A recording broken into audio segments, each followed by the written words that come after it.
Hello students, fourth module first section connected ആയിട്ടുള്ള കുറച്ച് problems ആണ് കഴിഞ്ഞ വീഡിയോയിൽ അവസാനം ഞാൻ ചെയ്യിപ്പിച്ചത്.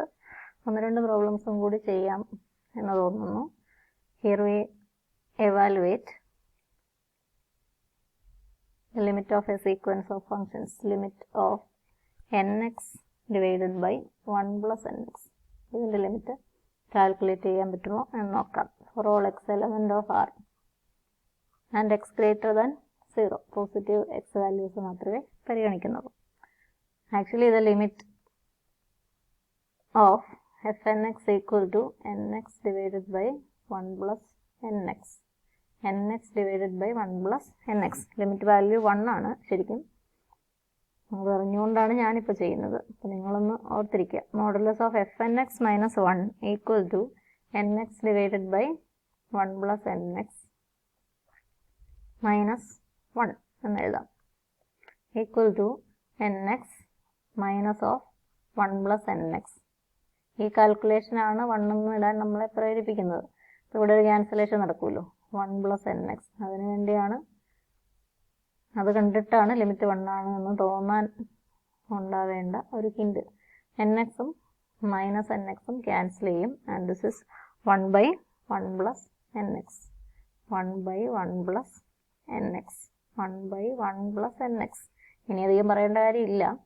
അപ്പോൾ ഇതെങ്ങോട്ട് പോകും? n tends to infinity, this will tend to 0, or it can be made less than any small positive number. ഇത് ശരിക്കും പറഞ്ഞാൽ നമുക്ക് ഇങ്ങനെ എഴുതാം, ലെസ് ദാൻ 1 ബൈ nx എന്ന് എഴുതാം. 1 ബൈ nx. ഇതിലൊരെണ്ണം കളഞ്ഞു. അപ്പോൾ ഇതാ വലുത്, 1 ബൈ nx ആ വലുത്. ഡിനോമിനേറ്റർ ഇവിടെയാണ് കൂടുതൽ. ഡിനോമിനേറ്റർ ചെറുതായതുകൊണ്ട് ഈ ക്വാണ്ടിറ്റിയാണ് വലുത് എന്ന് പറയും. അത് ലെസ് ദാൻ 1 ബൈ n എന്ന് എഴുതാം. Can be made less than epsilon. അത് വേണമെന്നില്ല. ഓർ ഇവിടെ വെച്ച് തന്നെ നമുക്ക് പറയാം equal to 1 by modulus equal to 1 by 1 plus nx എന്ന് കിട്ടിയ എക്സും എന്നും ഒക്കെ പോസിറ്റീവ് ആയതുകൊണ്ടാണ് നമ്മൾ മോഡുലസ് സൈൻ ഉപയോഗിച്ചത്. And we can say that this tends to 0. ഇത് 0യിലേക്ക് പോകുമെങ്കിൽ fnxന്റെ ലിമിറ്റ് എന്തായിരിക്കും? 1 ആയിരിക്കും. സോ fnഉം 1ഉം തമ്മിലുള്ള ഡിഫറൻസ് 0യിലേക്ക് പോകുന്നതാണ്. So limit fnx equal to limit nx divided by fnx is nx divided by 1 plus nx. nx divided by 1 plus nx equal to 0. 1 ആണ്, sorry, equal to 1. Equal to 1. Limit 1 ആണ് എന്നുള്ള ഒരു ധാരണയിൽ നിന്നാണ് ഞാൻ ഈ ആൻസർ എഴുതിയത്. നിങ്ങളൊന്ന് ചെറുതായിട്ട് ഓർത്തിരിക്കുക. പിന്നെ ഈ ക്യാൻസലേഷനാണ് അതിലേക്കുള്ളൊരു ഹിൻഡ് എന്നുകൂടി ഇപ്പോൾ പറയാൻ സാധിക്കും. അതേ ഇപ്പോൾ മാർഗമുള്ളൂ. നമുക്ക് മറ്റൊരു ക്വസ്റ്റ്യൻ ചെയ്യാം. നമ്മൾ കഴിഞ്ഞ വീഡിയോയിൽ ഒരു കൺവേർജൻസ് ചെയ്തായിരുന്നു. അത് limit x by x plus n equal to 0 എന്ന് പ്രൂവ് ചെയ്തായിരുന്നു. Limit of x by x plus n equal to 0. ചില കണ്ടീഷൻസ് ഒക്കെ ഉണ്ട്. For all x element of R, പക്ഷെ എല്ലാം ഇല്ല. X greater than or equal to 0.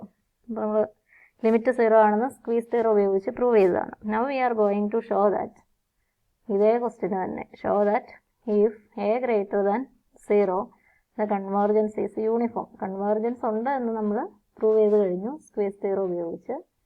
അപ്പോൾ ഇതേ സീക്വൻസിന് തന്നെ കൺവേർജൻസ് യൂണിഫോം ആണ് എന്ന് പ്രൂവ് ചെയ്യാൻ മറ്റൊരു ക്വസ്റ്റ്യൻ. കൺവേർജൻസ് യൂണിഫോം ആകുന്നത് closed interval 0a, A greater than 0 convergence is uniform in closed interval 0a. But it is not uniform, but not uniform convergence, but not uniform in closed interval 0 infinity. 0a, a greater than 0a infinity അല്ല എങ്കിൽ അത് a infinity അല്ല എങ്കിൽ അത് uniform convergence ആണ്. a infinity ആണെങ്കിൽ അത് uniform convergence ഉണ്ട്, അത് നമ്മൾ പ്രൂവ് ചെയ്തു. യൂണിഫോം അല്ല എന്ന് പ്രൂവ് ചെയ്യുക എന്നൊരു ക്വസ്റ്റ്യൻ ആണ്. അതിന് നമുക്ക് എളുപ്പത്തിൽ ചെയ്യാവുന്നത്, യൂണിഫോം കൺവേർജൻസിന് നമുക്ക് എന്താ വേണ്ടത്? നോം fn മൈനസ് എഫ് നോക്കിയാൽ മതി. ശരിക്കും നോം fn മൈനസ് എഫ് എന്ന് പറയുന്നത് ഇവിടെ എന്താ? Supremum of fn minus F of X. fn minus F of X, X element of closed interval 0a. Closed interval 0a. 0a closed എന്ന് എഴുതിയത് എ ഫൈനൈറ്റ് ആയതുകൊണ്ടാണ്. അതാണ്, അല്ലാത്ത കേസിൽ 0 ഇൻഫിനിറ്റി വേറെ പറഞ്ഞിരിക്കുന്നത്. ഈ സുപ്രീമം എന്തായിട്ട് വരും എന്ന് നമുക്ക് നോക്കാം. This is equal to supremum of f n എന്ന x by x plus n. F എന്താ കിട്ടിയേക്കുന്നത്? Limit equal to 0, f equal to 0, f n equal to x by x plus n. And f limit എന്ന് പറയുന്നത് നമ്മൾ നേരത്തെ കണ്ടുപിടിച്ചതാണ്, squeeze theorem വഴി 0 ആണ്. അപ്പോൾ ഇതെന്ത് കിട്ടും? X by x plus n, x by x plus n minus 0, x element of closed interval 0a, x element of closed interval 0a. അപ്പോൾ ഈ സുപ്രീമം എന്ത് വരും? എക്സ് 0aയിൽ നിന്നാണ് സെലക്ട് ചെയ്യുന്നത്. അപ്പോൾ ഇതിൻ്റെ ഏറ്റവും കൂടുതൽ വാല്യൂ വരുന്നത് എക്സ് മാക്സിമം ആകുമ്പോഴാണ്. എക്സ് മാക്സിമം ആകുന്നത് എയിലാണ്. A by a plus n ഫോമിലാണ് ഇതിൻ്റെ വാല്യൂസ് വരിക. Supremum equal to a by a plus n എന്നുള്ള ഫോമിലാണ് നമുക്ക് കിട്ടുക. This is less than a by n. A by എന്നിനേക്കാളും ചെറുതല്ലേ? ഈ എ ഞാനിവിടെ ഉപേക്ഷിക്കുകയാണെങ്കിൽ ഈ നമ്പർ ചെറുതായി, ഈ നമ്പർ ചെറുതാകുക എന്ന് പറഞ്ഞാൽ എ ബൈ എൻ എന്ന് പറയുന്ന വാല്യൂ വലുതായി. നോം f n minus f is less than a by n എന്ന് കിട്ടി. എ ബൈ എൻ ആ tends to infinity. A finite ആണ്. ഈ ഇൻഫിനിറ്റി അല്ലാത്ത കേസിലാണ് നമ്മൾ ക്ലോസ്ഡ് ഇന്റർവൽ 0a എന്ന് പറഞ്ഞിരിക്കുന്നത്. So this tends to 0. അപ്പോൾ യൂണിഫോം കൺവേർജൻസിന് നോം f n minus f on closed interval 0a. 0aയിൽ ഇതിന് ഏറ്റവും വലിയ വാല്യൂ കിട്ടുന്നത് അങ്ങേയറ്റത്തെ എയിലാണ്. ലെഫ്റ്റ് സൈഡിൽ 0 ആണ്. 0 ബൈ 0 പ്ലസ് എൻ.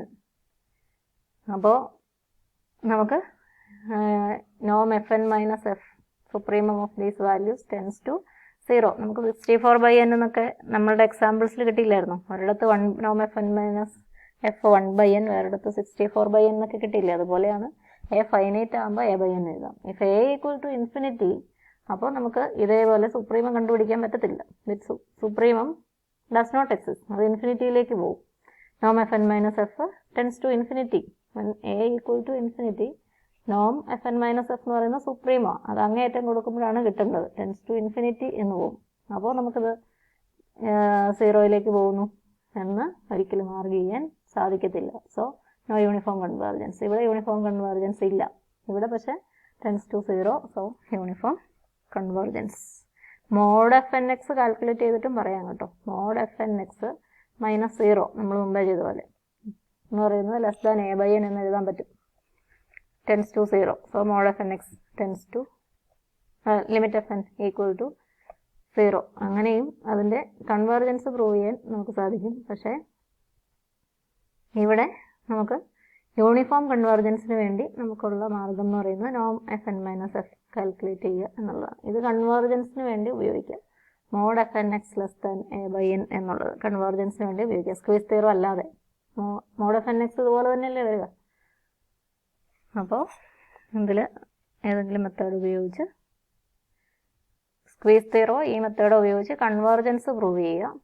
എന്നിട്ട് നോം എഫ് എൻ മൈനസ് എഫ് ഉപയോഗിച്ചാൽ നോം f n minus f tends to 0 എന്ന് പറയാം. യൂണിഫോം കൺവേർജൻസ് പ്രൂവ് ചെയ്യാൻ സാധിക്കും. അപ്പോൾ ഇങ്ങനെ പ്രോബ്ലംസ് ധാരാളം ചോദിക്കാം. അപ്പോൾ നിങ്ങളിങ്ങനെ സ്ക്വീസ് തിയറം ഉപയോഗിക്കുക. അല്ലെങ്കിൽ ലിമിറ്റ് ഏതാണെന്ന് ഏകദേശമുള്ള ധാരണയിൽ വെച്ച് ഇത്തരം മോഡുലസ് വാല്യൂസ് എഴുതി നോക്കുക. അങ്ങനെയൊക്കെ നിങ്ങൾക്ക് പ്രോബ്ലംസ് ചെയ്യാവുന്നതേ ഉള്ളൂ. അതിൽ ബുദ്ധിമുട്ടുള്ള കാര്യങ്ങളൊന്നും ഇല്ല എന്ന് മനസ്സിലാക്കാനാണ് നമ്മൾ കുറച്ച് പ്രോബ്ലംസും കൂടി ചെയ്തത്. അങ്ങനെ മൊഡ്യൂൾ 4ൻ്റെയും ക്ലാസ്സുകൾ കംപ്ലീറ്റ് ആയിട്ടിരിക്കുകയാണ്. ഇനി നിങ്ങൾക്ക് പഠിക്കുക എന്നുള്ള ഒരു ഉത്തരവാദിത്തമാണ്. പരീക്ഷയെ പറ്റിയുള്ള വിവരങ്ങൾ വരുമ്പോൾ അതിനനുസരിച്ച് ടൈം ടേബിൾ ഇട്ട് പഠിക്കുക. അതിനു മുമ്പ് കൂടുതൽ ഭാഗം നിങ്ങൾ കംപ്ലീറ്റ് ചെയ്യാനുള്ള പേപ്പറുകൾ ഏതാണോ അത് നന്നായിട്ട് പഠിക്കാൻ വേണ്ടി ശ്രദ്ധിക്കുക. ഈ സമയം പാഴാക്കാതെ, പോയ സമയങ്ങളൊക്കെ പോയി, ഇനിയുള്ള സമയമെങ്കിലും പാഴാക്കാതെ, മറ്റു കാര്യങ്ങളൊന്നും നമുക്കില്ല. ഈ സമയത്ത് പഠിക്കാനായിട്ട് ശ്രദ്ധിക്കും. Okay, thank you.